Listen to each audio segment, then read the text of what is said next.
Você já viu nessa edição que foi destaque hoje na política e na economia, então vamos à nossa rodada de análise com Caio Junqueira, com a Raquel Landim e também com a Thaís Arbex em Brasília.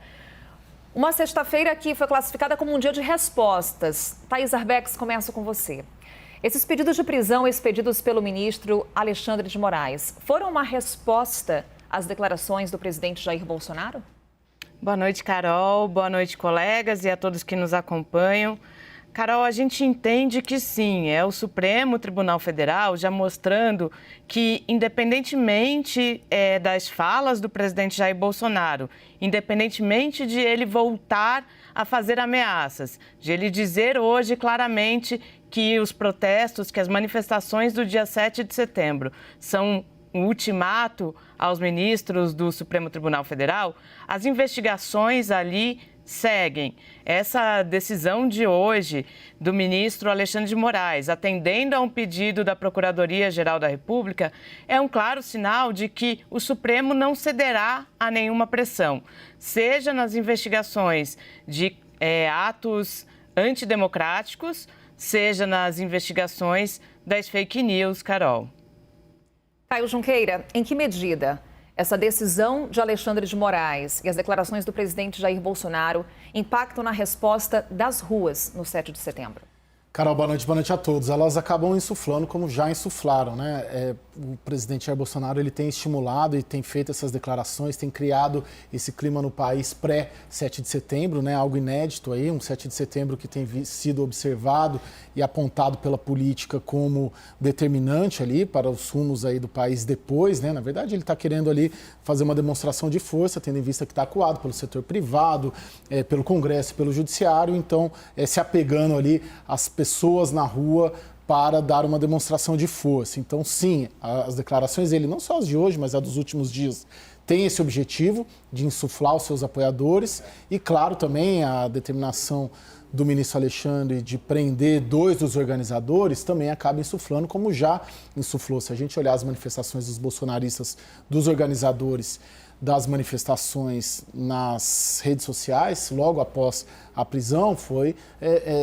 colocando o Supremo Tribunal Federal, deixando claro que o alvo das manifestações de terça-feira é o Supremo Tribunal Federal. E aí temos o ponto de vista econômico, Raquel Landim. A gente acompanhou algumas tentativas de resposta do Ministério da Economia no que se refere às críticas à reforma do imposto de renda aprovada na Câmara dos Deputados. Vai ser difícil encontrar uma resposta? Carol, é uma briga de números, né? O cenário político que o Caio e a Thaís estavam travando já faz tempo que está pesando no mercado financeiro e aí você tem todo esse embate em torno das reformas que acaba sendo um peso a mais. Essa reforma do IR não está pronta, ela vai seguir para o Senado. Hoje teve um enorme mal-estar diante das estimativas de vários economistas, o Sérgio Gobetti, Felipe Salto da IFE, de que a reforma traz uma perda importante de arrecadação, portanto fragilizaria as contas públicas. O relator Celso Sabino e o presidente da Câmara, Arthur Lira, reagiram, cobraram uma resposta do ministro Paulo Guedes e ele veio a público dizer que, olha, a gente busca uma reforma neutra, mas se perder a arrecadação, tudo bem, porque a arrecadação está crescendo, só que a arrecadação está crescendo por conta da inflação. A inflação está tornando os preços dos produtos mais caros e aí ela estimula essa arrecadação. Isso, Carol, nunca é um bom jeito de arrecadar mais. Temos reforma do imposto de renda que vai para o Senado e voltamos àquela questão, Thaís Arbex, que tem sido apontado como grande freio dessa agenda governista. O Senado não vem trazendo respostas que estão agradando o governo. E tem uma resposta que o governo aguarda, que é com relação à indicação de André Mendonça para o Supremo Tribunal Federal. O que a gente pode esperar?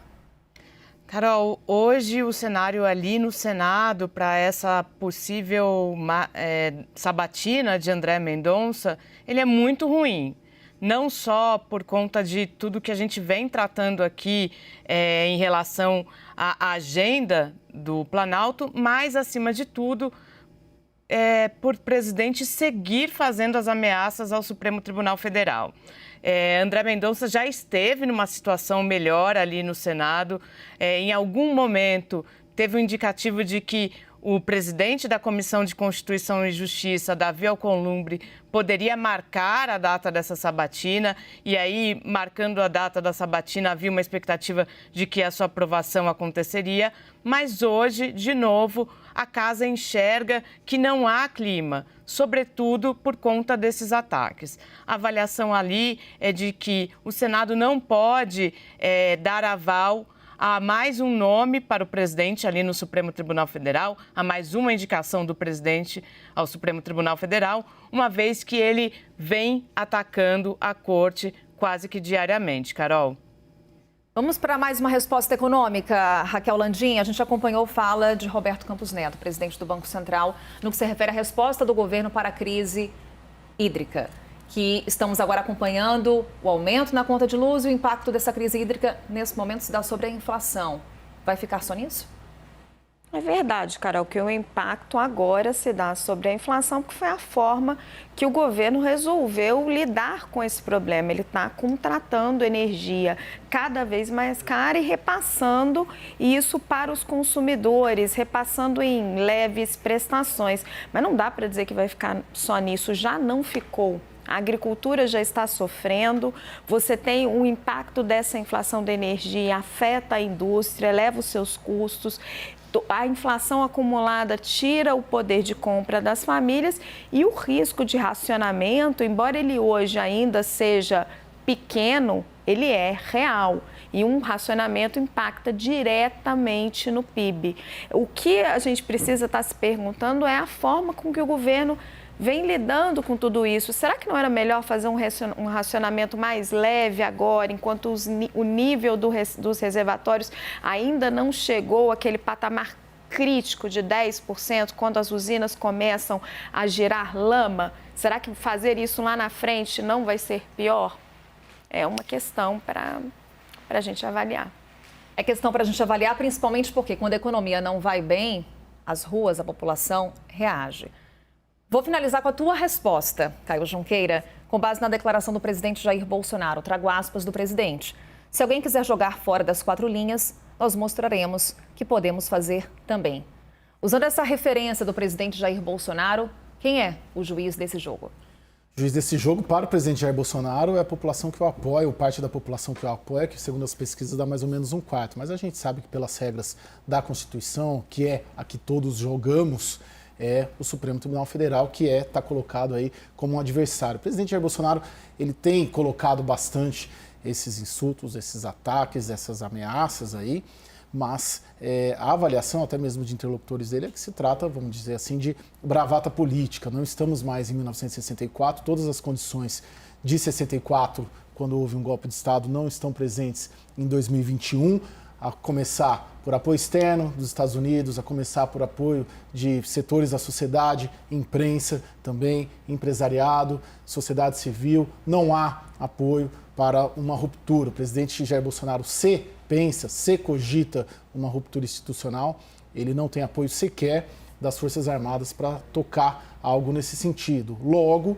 uma conclusão que a gente pode chegar é que ele diz essas coisas todas, muito mais para estimular e para fazer um pré-aquecimento para o jogo, né? Vamos chamar assim, igual quando tem Copa do Mundo, vai ter o jogo dia 7, então todo dia você tem que fazer um aquecimento ali da sua torcida para esse jogo. É isso que ele está fazendo, porque condições reais de ruptura ele não tem.